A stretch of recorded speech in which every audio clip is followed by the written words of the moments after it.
You see the flags that half-mast? It's for the tragedy in France.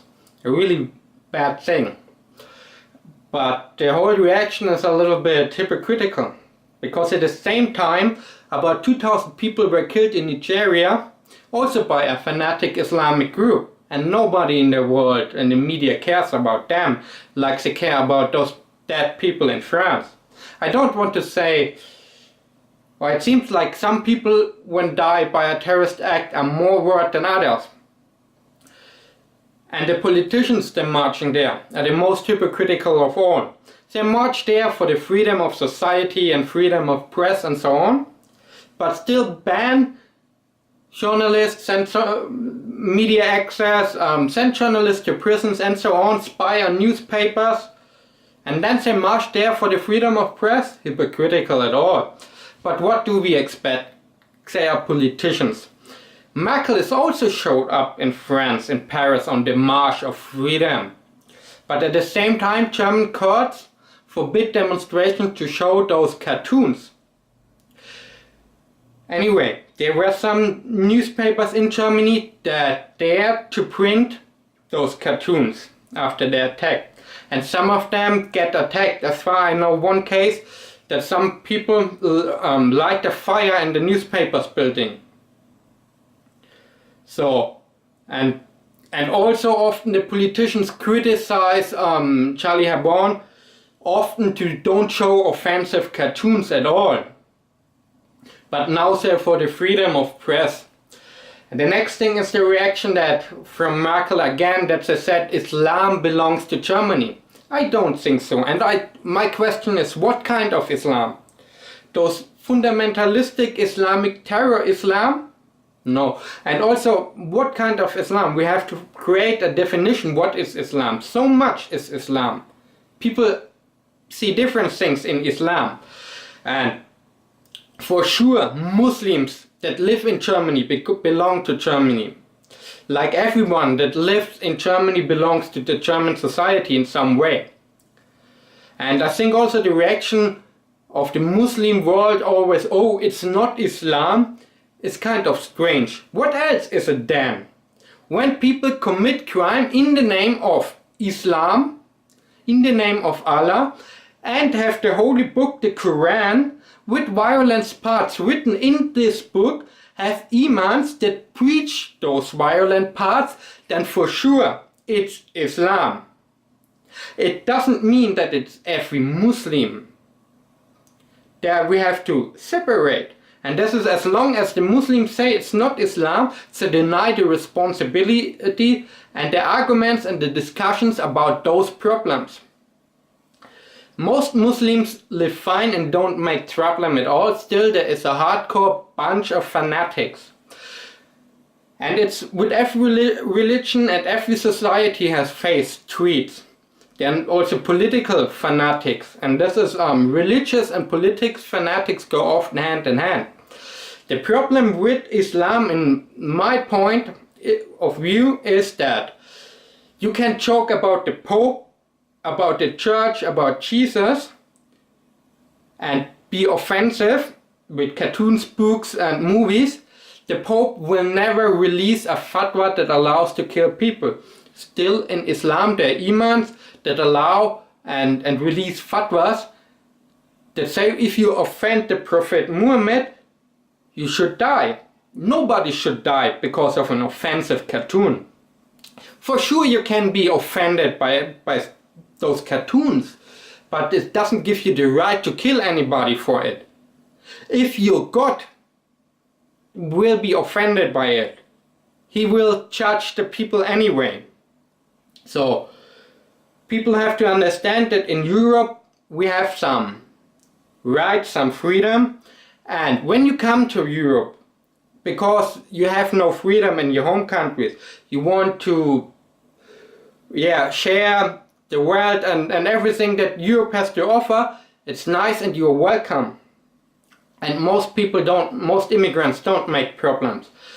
But still there are some people that hate the way we live in Europe. That we drink alcohol, that we can do party, that women wear skirts, that we can have sex before marriage. Hey, that's Europe. That's our way of life.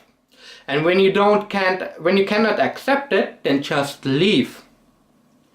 I mean, you can in Europe, you can practice your religion or you can practice no religion.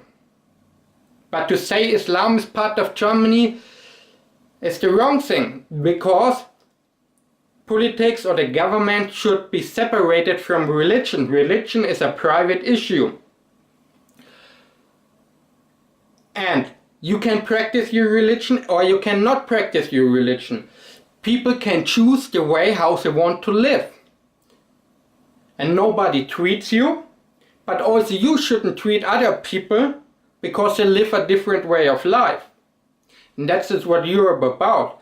And in some way Europe lost its values and its ideals, what it's standing for, its freedom in some way, because of political correctness and wrong tolerance with the wrong people.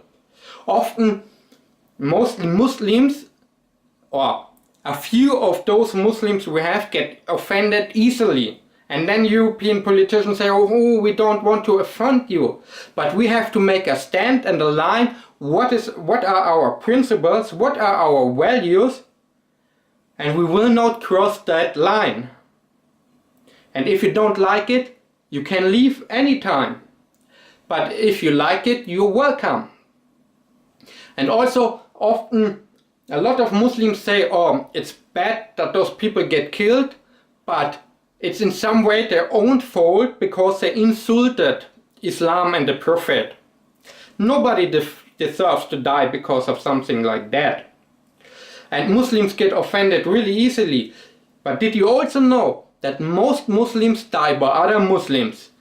Sunni against Shia, against Alevite, those group, this religious group, those ethnical group, and mostly in the Middle East and the Maghreb area of the world.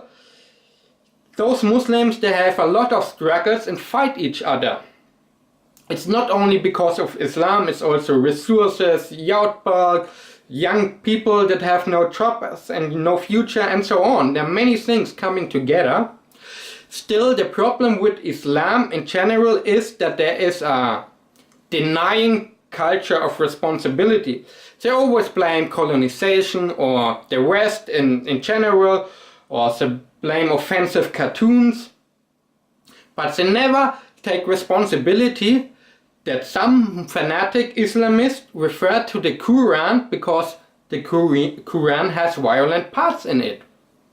The next problem for me is that Allah dictated the Quran to Muhammad, and so it's the direct word by Allah. And a lot of Muslims count it higher than the rules and laws of a society. But this is not the way how we deal with the situation in Europe.